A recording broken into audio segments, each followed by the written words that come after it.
Some big changes here at CityCast Las Vegas, so stay tuned to the end of the episode. But first, as always, let's do what we all love, get into the news of the week. Today on CityCast Las Vegas, I'm joined by executive producer Sonia Cho Swanson and my partner in news and shenanigans, Sarah Lohman, and we're talking how boycotty should politicians get when invited to places that battle with the union, another gambler filing a lawsuit for losing money while he says he was intoxicated, and Oprah, she's making a local couple famous. It's Friday, December 19th. I'm David Figler, and here's what Las Vegas is talking about.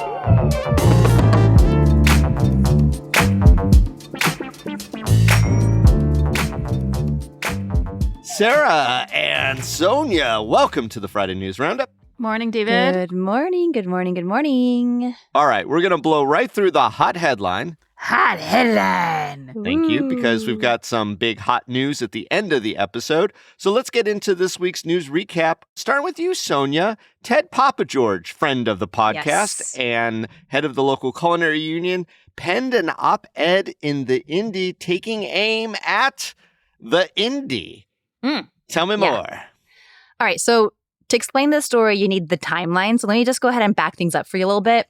Do you remember when Indy Fest took place in November? Beep, beep, beep, beep, beep. Yes, beep. we're backing it up. All right. Good. So Indy Fest is like a 2-day conference of ideas and talks and networking.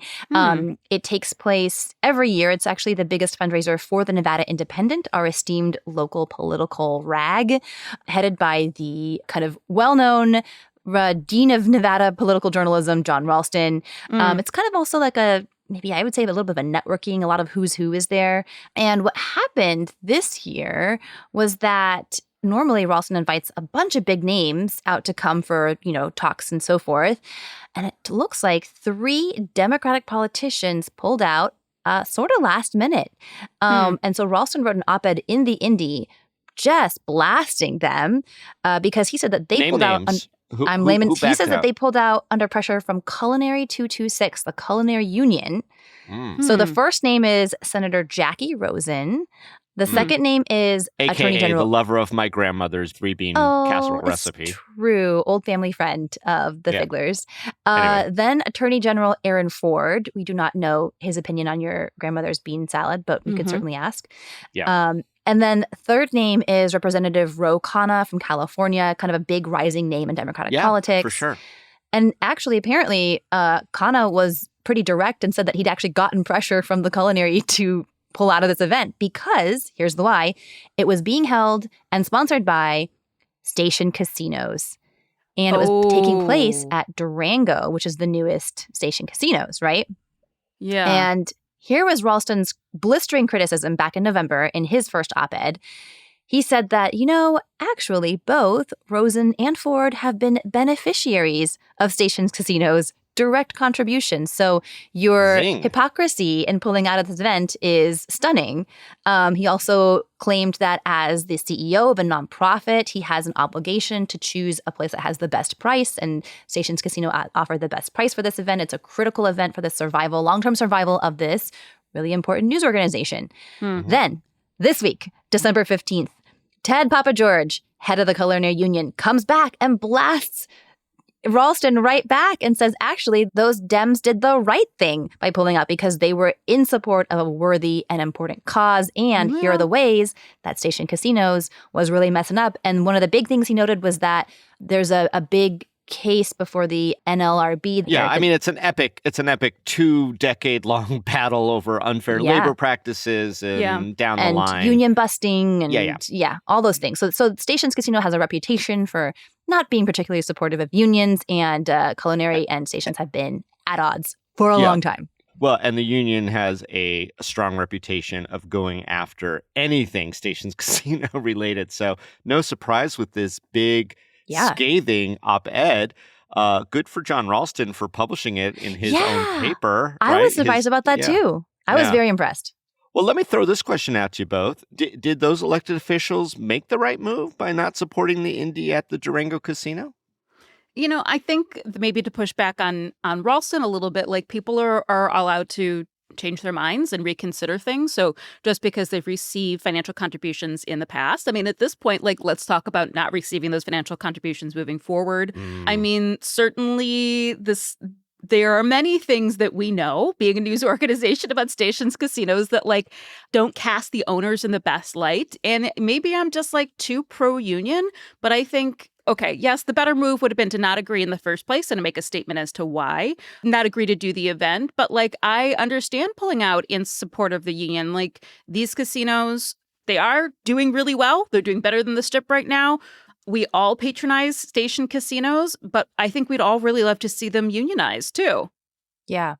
Well, here's my thought. One is that I kind of feel like as a news organization, the Indy is kind of damned if they do, damned if they don't, right? If they take this spot for their, I mean, theoretically, news organizations are supposed to be relatively like unbiased in these debates. Right, sure. If they say that they're not going to do it stations because they're, in support of the unions, and if they say that they, will despite that, I mean, that I feel like is a tough spot for the Indy. So I actually don't fault the Indy for this event taking place at station casinos. I also agree with you, Sarah. I don't fault the Democratic politicians for pulling out in alignment with their values, because that, but if you're supposed to be unbiased, like, why are there like Dem politicians there too? Like, obviously this is a politicized event. Lombardo's come to these things before. It's like, sure. It's a multiple. Yeah, they do a real good job of keeping all opinions on the table. You know what I mean? It's always a good mix of conversations, and that's kind of why they are where they are, which is the one of the top independent news organizations probably in the country in a time of dwindling journalism. And maybe that's the bigger point that we should discuss a little bit, is that they are a nonprofit journalism organization that is vital for this community. They made their choice. I get they have to live with it. But did the politicians maybe weasel out a little bit by just kind of like canceling and leaving this nonprofit high and dry after advertising and soliciting people to come to see them talk? And I didn't really see statements out there from Senator Rosen or Attorney General Ford as to like how they're taking a hardline future and won't be taking any donations anymore and won't be supporting anything that has anything to do with stations anymore in support of the union. I think they tried to like placate the union but not go too far in principle, and that kind of sucks too. Yeah. But this is how the union wields power, right? Like this is their one methodology. I wouldn't say one, but like their strongest methodology is swaying public opinion. And so when they have to build it in this way, that hurts. I don't know. I feel like the Indy was collateral damage, and it's unfortunate, but that is their MO. So I get it. Yeah. I mean, Ted has come on this podcast and he said it very plainly. This is an epic struggle between good and bad. The unions are fighting for the workers, and, we don't care about politeness and niceties. We're going to do what we have to do to protect the workers of our community. So it begs the question, how far do we need to go to support unions and punish those businesses that don't unionize? I mean, boycott is one of the greatest powers we have, right?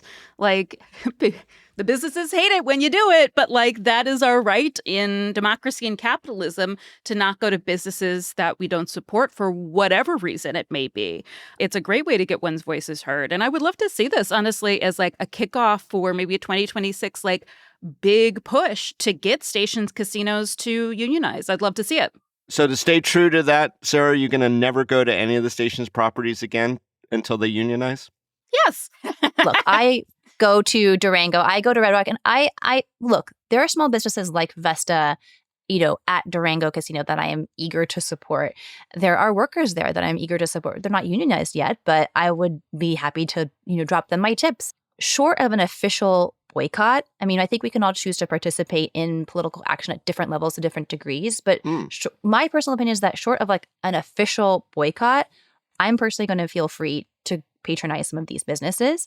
But then when the union is like really trying to like mobilize the community and they're trying to say like, hey, let's all act collectively with this very specific strike or boycott, then I think I will be in support of it. Because I want to let them support when the union is showing up for like real and for good, then I'll be there. That's my take. I'm glad you mentioned Vesta, because Vesta, very popular coffee shop down in the Art District. They have a couple of locations around town. When they announced they were going into the new Durango Casino, the union showed up at Arts District Vesta and were handing people flyers saying, do you really want to support a company that is doing business with stations, and or maybe you should tell Vesta that they shouldn't do business with it.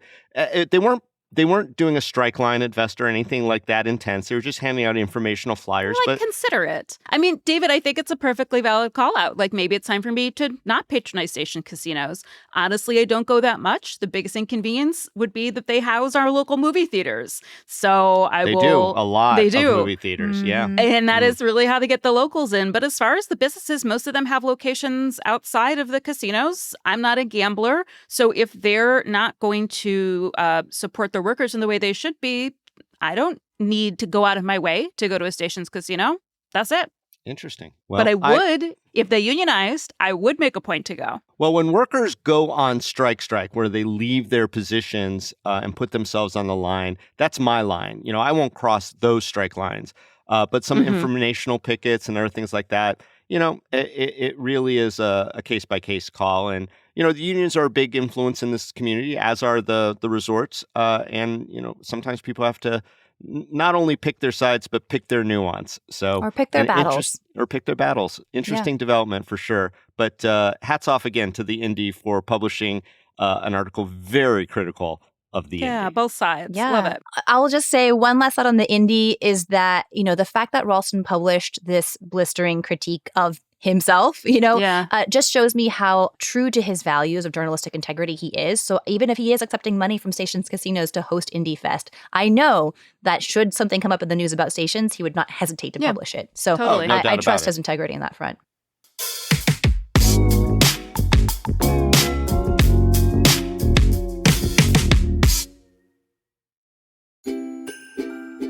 Nothing says 'tis the season in Las Vegas like the Magical Forest at Opportunity Village. In its 33rd season, tickets are on sale now, and they include unlimited rides, mini golf, the Magical Forest Holiday Lights walking path, and trips on the Forest Express train. You'll see Santa there and have an opportunity to get gifts, goodies, and treats throughout the season at the holiday shop, with a beer garden open select nights for the 21 and over crowd. Tickets for the Magical Forest are on sale at www.magicalforest.com.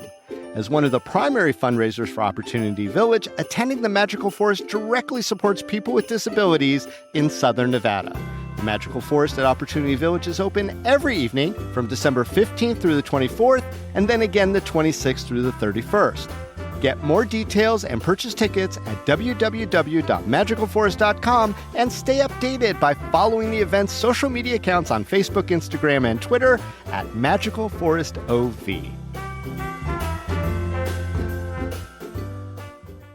All right, let's move on to topic 2.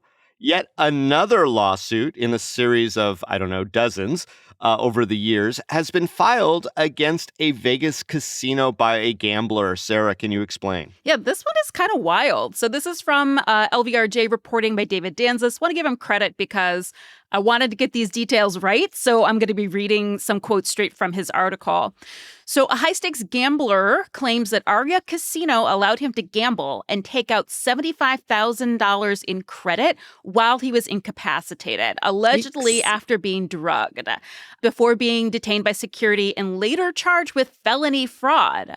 And according to the 7-count complaint, his last memory from the night of January 23rd, 2024, was leaving the high-limit blackjack room around midnight with a few $1,000s in chips, intending he was en route to his hotel room. His next memory was waking up the following morning handcuffed to a wall in Aria's security holding room. So basically, who hasn't had that experience? Come on. Right. Pretty intense, right? Yeah, for sure. In Joking aside.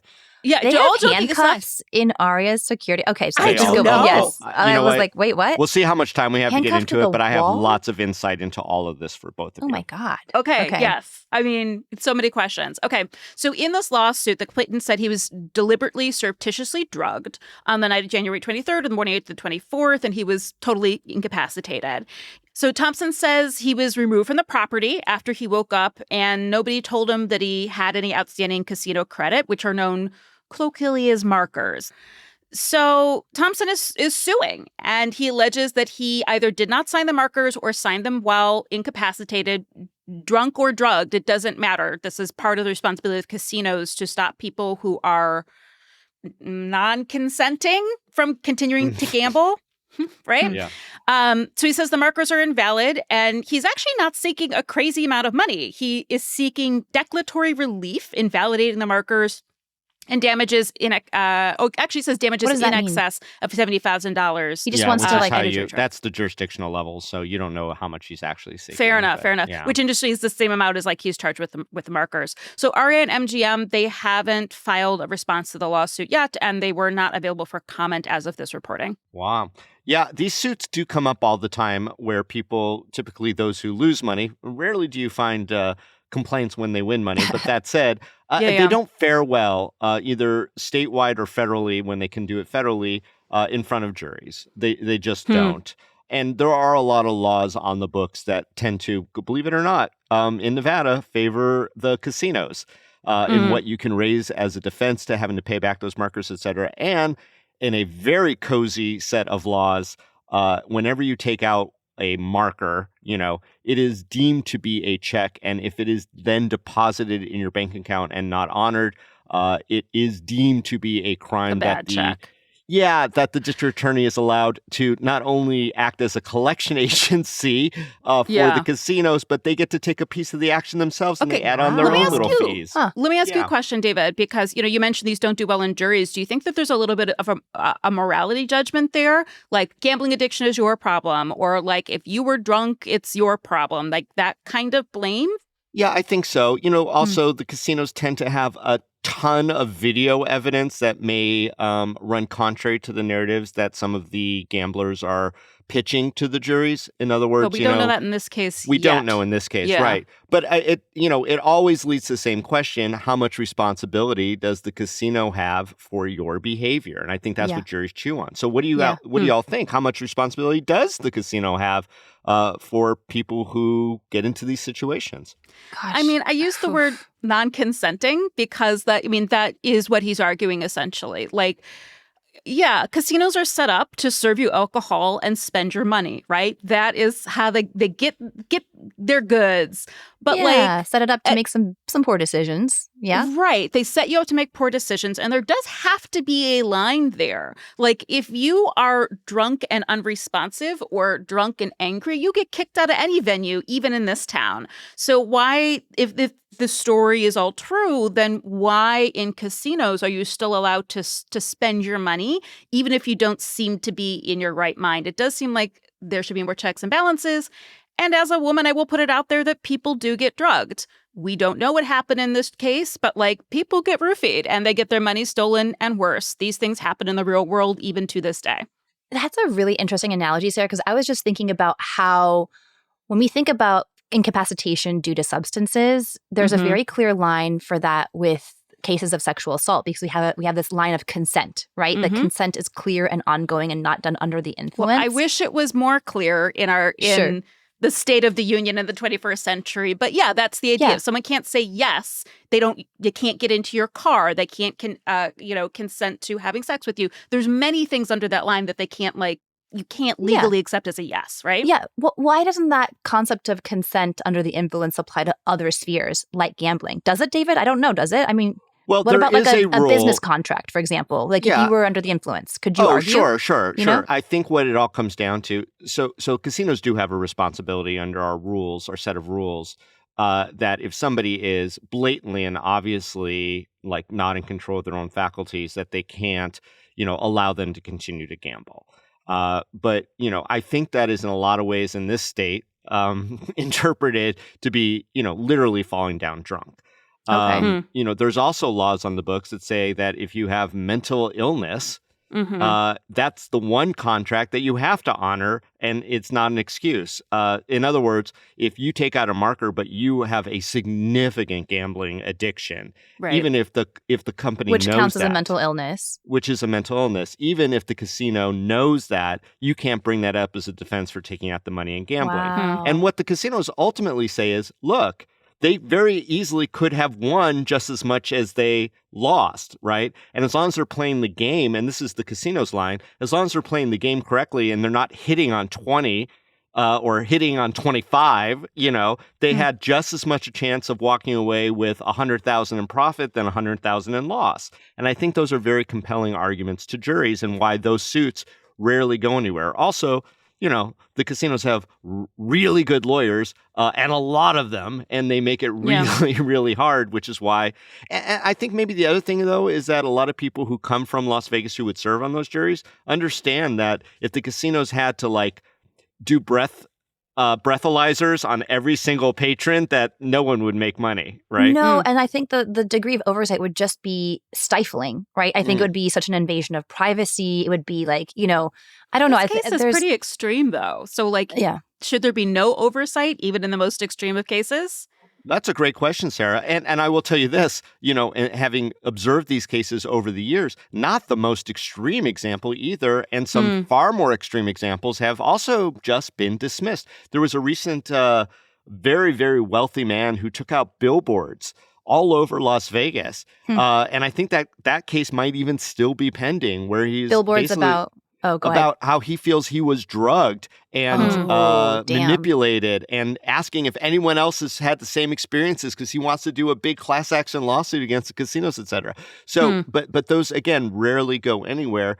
A, because the laws do favor the casinos, and B, just because I think that people here feel it is a matter of personal responsibility, and maybe there is still a bit of a stigma attached to the bitter loser, the bitter. To even believe that casinos are manipulating us and maybe putting us in dangerous environments. That's a whole other question, right? Well, creating the breeding ground for certain types of behaviors, right? But I feel like in this case, you should really be looking at going after the bad actors. Like, who are the people who drugged this man or these men or these people, right? Like, that's the that's question going to be for the tail of the tape, right? Like, they're going to be showing those videos saying, look, no one ever gave access, unless he's accusing, the cocktail server of dropping a little pixie dust in there, which, again, would be, in I think a lot of people's eyes, an outrageous way for a casino to get $75,000 out of somebody. Right, which is, at the end of the day, for them, chump change, right? Even if someone has way overconsumed to the point where they have to be put in the drunk tank, I do think that there's questions of, it's the drunk tank. If you're chained to a wall in a basement. That tickles me. And I love that you brought that up, Sarah, because every casino notoriously has this holding area where they handcuff people. There are a couple lawyers in town who have made a fortune over kidnapping cases when the casinos go too far. It's messed up, right? And not just people who are drunk, but they've done it with card counters, like people who legally are counting cards, but in the eyes of the casino are trying to rip them off. And there's that's a whole nother ball of wax. Of movies. They're saying they fought him, but maybe they could have put him in his room instead of in handcuffs. And where is that line when someone is clearly so inebriated and they continue to gamble? Don't you, like a bartender, don't you have a responsibility to say you've had enough? Yeah, we mentioned that. But I think in Las Vegas, you have to be pretty far off the spectrum for the casino to start just saying, no more gambling for you, sir.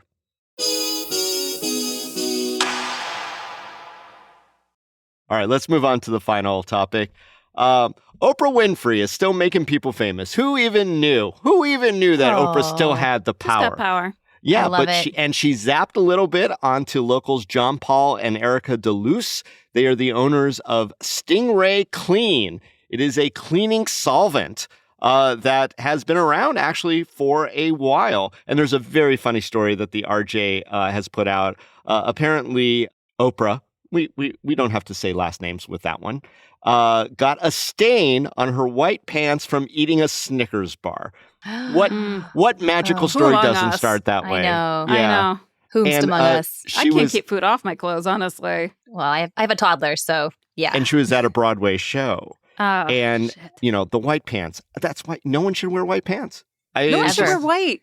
Oh, it's tough to keep it clean, Anyway, she was seeing the picture of Dorian Gray, which somehow works into this magic too, because the story is and the picture looks one way, but the person looks the other. So Stingray Cleaner works by removing one stain, but it appears on a painting in an attic somewhere.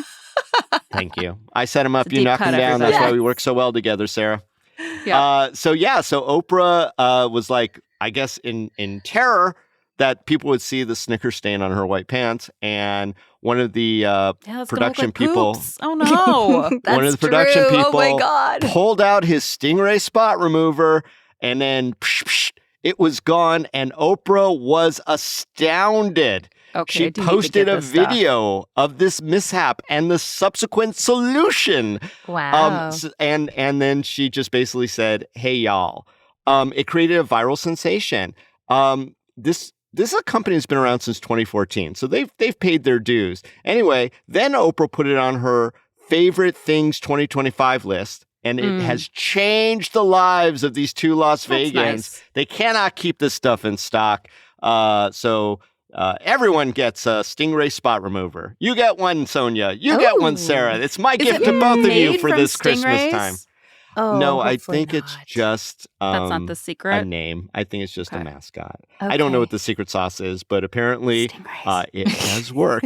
It does work. A lot of stingrays in the desert, so Yeah. Yeah. So, Oprah still wielding this power. I'm going to throw it out to both of you who love lots of Las Vegans and Las Vegas products. What other Vegas local businesses should Oprah elevate and make viral? Listen, I actually have a business in mind that I want Oprah to stay away from because I don't need her blowing it up. Stations Casino? yeah. No. If she gets hip to the Scorpion tours at Red Rock, I'm never going to get a seat. So, please don't let her know about it because I really want to go on the Scorpion tour someday. Which one should she, I'm trying to come up with scenarios where Oprah is just, doing Oprah day-to-day life, and then all of a sudden comes upon a Vegas thing and says, I got to tell everyone. Okay, Oprah. here's my pick is that she should go to Desert Bread, which we all know started out as a cottage bakery out of a garage. Owners Brett and Brendan are just brilliant operators. Brett's the baker. Amazing pastry. Oh my God. Their pastry is mind-blowing. So I want Oprah to pick up one of their beautiful croissants, take a bite, a life-changing bite of this amazing croissant, and just wow. This is, look, they're a small, I don't know how blown up they want to be because they already are. An airplane. Yeah. Someone handed her, she's like, I'm starved. And her sister goes, I just grabbed this. It's a local bread. And she gets all the way onto the airplane and she's sitting in her seat. She takes one little bite and she just screams out, this is the best bread I've ever had. And then all the people have their cell phones on. That's my reaction every time I eat their bread. That is true. Yeah. Here's the flip side. Yeah, they're a small business. Everything is made by hand. How big do you want to be sometimes? I know. With That's a the glitter, question. it's Let's easier, find out. but I'm you sure still they're have to like, ramp we're okay scale. with that. You have to invest. It can be life-changing in a difficult way, too. Yeah. Do you have one, David? Yeah. Well, I have two. So the first one is a gift that everyone here on the podcast has either given or gotten, and that is something from Mike's Recovery. Love it. Oh my God. Yes. And you know what? Yep. If anyone deserves an Oprah shout out, and again, Oprah just slightly twisted her ankle and she was in Las Vegas and she just decided, you know what? I'm just going to take a soak in a bath. And someone handed her one of the Mike's Recovery bath salt love them. products. And then she's like, my ankle is perfect and everyone should buy Mike's Recovery. I just cannot do an Oprah. Allegedly. So, no, I would love to see her shout out Mike and all of his wonderful products. And she'd probably go down the rabbit hole and get all the stuff that he has. I think the other Las Vegas product that Oprah should really give a shout out to in viral ways, CityCast Las Vegas. Oh, of course. She was in town. Yep. She was just looking something up and the SEO sent her to one of our episodes. She was looking for a good dive bar. She's like, Oprah wanted to put on some big sunglasses and a She clunky wanted scarf. free parking on the strip. She wanted some free parking, so she just typed it into the Googles, and it landed her on one of our episodes. And now she's like, if you're going to Las Vegas, check out CityCast Las Vegas. They got all the great info. I'm sorry. I'm making her Ethel Merman. I'm literally making Oprah Ethel Merman. Oprah is like a a little 1950s newscaster. slightly is like, drunk. Yeah, like a little Slightly tipsy. drunk. Not too drunk to gamble, but yeah. Yeah. All right. Well, as promised, sort of the hot headline deferred. Yes. Some big changes are coming to CityCast Las Vegas in 2026. Yeah. Sonia, you're our executive producer, so I'm going to hand this off to you for now. Yeah. So some bittersweet news, first of all. The first big change our audience is going to hear is that you're going to be hearing a lot less of my two favorite hosts, David and Sarah, in the new year. We're the only two hosts, but that's fine. We I accept. mean, in the world, David. My two favorite hosts in the world. Right. So, David, you have a really, really big new job. Can you please tell the audience a little bit about that? Yeah, sure. So I think longtime listeners know that I'm also a practicing attorney, and I never gave up my license, and I still am dabbling a little bit here and there, but, dedicated to this amazing project that we've been doing since 2022 here at CityCast. Yeah. Honing in on 1,000 episodes Getting real close. in that 4-year period. Yeah. And just having the time of my life. So the law career kind of came a call in, and going back to kind of where I started from, where, my career first started taking off as a lawyer, and that's with the Clark County Special Public Defender's Office. They are tasked with doing a lot of different things as a conflict lawyer, but they are perhaps best known for their death penalty work and representing people accused of the death penalty.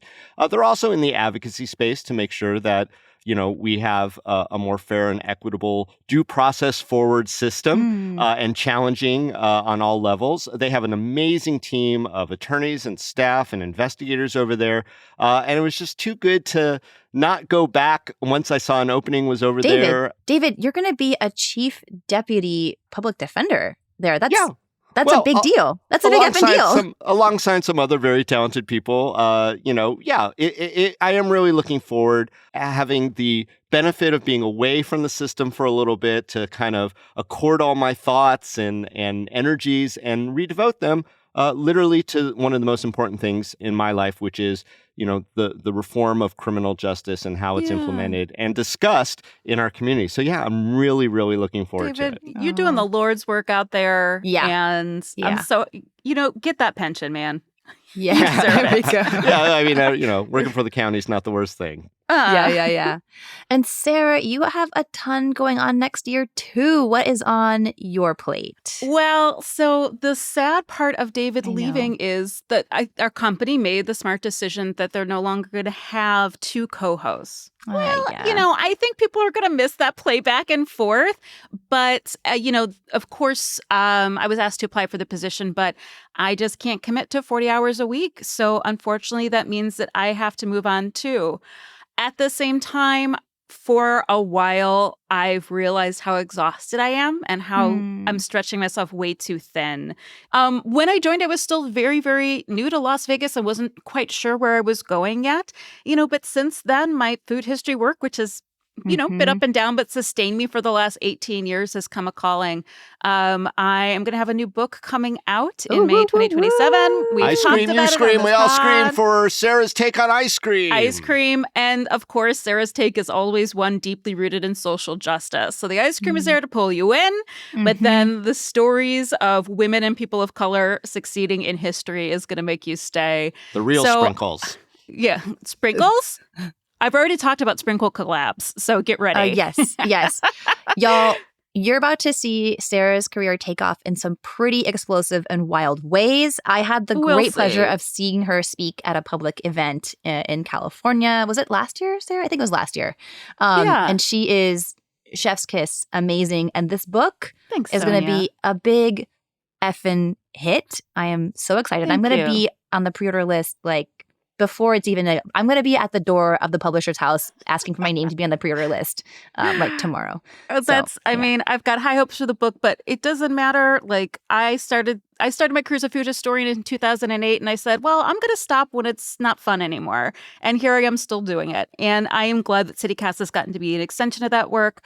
But of course, I'm also sad to have to leave. Yeah. That being said, I'm super excited for the future of this podcast. Yes. Wait, before we jump to that, where can people find and follow your work? Give your handles, your shout outs, your Substacks, all the things. Go. Ready, David, I don't have a Substack. I am tired, you guys. I've got all of it. And you know mentioned. what? I'm gonna try to keep my connection with the city going. Everywhere you want to find me, just look for Oi Vegas. OYVEGAS. Oi Vegas. Okay. So and Sarah? I am very, very easy to find, but I think the best place to keep in contact with me is on my Instagram at 4poundsflour. I've also got a mailing list too. That's on my website, sarahlohman.com. I'm out there, babies. I'm easy to find. Come say hi. Yes. All right. The next big change. Drum roll, please. So You'll be hearing good job, Sarah. me, Sonia Cho Swanson, on the mic as the host next January while we're looking for our next full-time host of CityCast Las Vegas. Those job links are up on our website, citycast.fm/jobs. And that is because I'm stepping back from the EP role, and the next executive producer of CityCast Las Vegas is Layla Muhammad. Yes. I'm so excited. Like, of We're course, so we've proud worked of her. alongside Layla for the past Yes. 2 years. Yeah, I'm sorry if David and I also sound like proud parents, but like, I know, in a not that little we've way. had anything to do with her success, but like, Layla, No, you're she's had a lot to treasure. do with our success, though, Sarah. Yeah, Let's absolutely. be Yeah, real. yeah, She's yeah. a friggin' magician, making both of Amazing. us sound way smarter than we are. Yeah. Very fluid. All the flubs, etc., they're all gone because of her. She's been our brilliant producer for the past 4 years. Yeah. Listen, Layla, we've also had experience of Layla as our boss when Sonia Mhm. was on maternity leave too. So Mhm. like, this is going to be a really great team to work with. Rob Katchelreese, of course, is also staying on. Our newsletter editor. And you and I are going to be popping in on a regular basis, Sarah. Like, let's not think. You're not We'll gone see. forever. Let's not leave our. Not gone forever. Hold on. Sarah's busy, but you're Let's- not gone forever. Let's No, not no, let no, our no. And listeners feel like they're never going to hear our voices again. I You know, still we're live in certainly gonna Las be back Vegas. on. You're Mhm. going to see me out and about. You're going to see me doing events. I'm just saying that if you're thinking of applying to join this team, we've got 2 positions open, our full-time hosts and now a producer position too. Layla is wonderful to work for and Here, Rob is here. wonderful to work with, and you're not going to regret applying. Give it a And whirl. we love this company. And, you know, in other circumstances, we'd both be continuing on forever. And listeners, the show is in amazing hands. You're going to hear so much more of the same stuff that you already love, and even more of new things you've never even thought about. So many fun episodes already in the bank. We're already planning for next year. And just you wait. It's going to be amazing. Well, Sonia and Sarah, it has been an absolute honor to be working with both of you all these years and all the great content that we put out together. Hopefully those archives will speak for themselves, but I look forward to bigger and better things for all of us. Thank you, Likewise. David. I hate Thank a you, goodbye. So it's just like, see you later. We've already got Yeah. drinks on the calendar, so I'm not Yes, too we do. stressed about it. Yeah, we're good. We're good. We actually happen to be friends in real life, so we are going to Yeah, go we do hang. see each Yeah. other. I guess now outside will be the work. test of whether that was true or not.